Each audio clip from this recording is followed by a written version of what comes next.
Well, Reaney, senior editor at New Voice of Ukraine, joins us from the Canadian city of Saskatoon. Lee, thank you very much for talking to us. So for all the talk in recent weeks, it seems as if we're not really any nearer to a ceasefire, or are we? No, and I don't think that was, I believe that was to be expected from what was announced during the ceasefire talks a few weeks ago. There were some provisions in those talks, for example, the lifting of sanctions against Russian shipping companies and against Russian banks that were pretty much unacceptable to both Ukraine and its partners. And so, immediately after the first ceasefire was signed, less than an hour later, Russia was attacking Kiev again. So those attacks have not let up.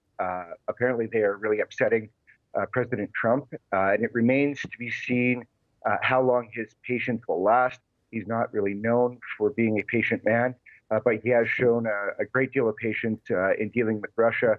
But how long that will last is an open question. What is Ukraine expecting from this so-called spring offensive that we're expecting from Russia?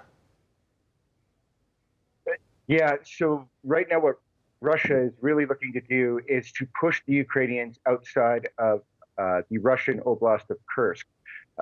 Part of that offensive is coming in through the northern Ukrainian Oblast Sumy, which is next door, and as well the northeastern Ukrainian Oblast Kharkiv. So Russia would like to come down, sort of surround the Ukrainian troops that remain in Russia. That's what they'll be looking to do. Of course, Russia has been looking to gain Ukrainian land, increased Ukrainian land for over 3 years now. And so it's slow going, and it's a very painful process. The term that is used is a meat grinder. Lots of lives lost for very little gain. I think we can expect that to happen until a ceasefire agreement is in place. I know the Americans are really pressuring Russia to come to the table to prevent these ongoing attacks, these almost daily attacks. And they would like to see a peace deal by the end of the month.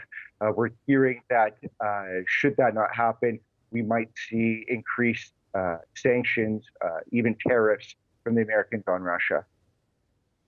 If the focus for the Russians in the next few weeks in this spring offensive is on trying to regain their own land effectively in Kursk, which I'd imagine they want as part of any negotiation going forward, does that mean that they've perhaps not given up is the right word, but they're not focusing as strongly on taking Ukrainian territory?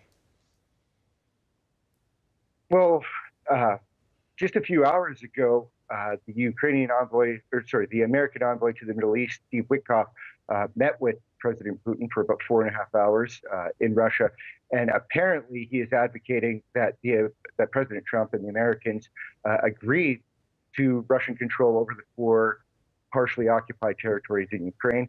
That would be that's not including Crimea, and so that is at odds with the American envoy to Ukraine and Russia, Keith Kellogg, who is not advocating that. So I think the Americans don't even have an idea, but I think that maybe the Russians are convinced that they can already get that in negotiations with the Americans, and so pushing Ukrainians out of Russia is their primary goal at this moment.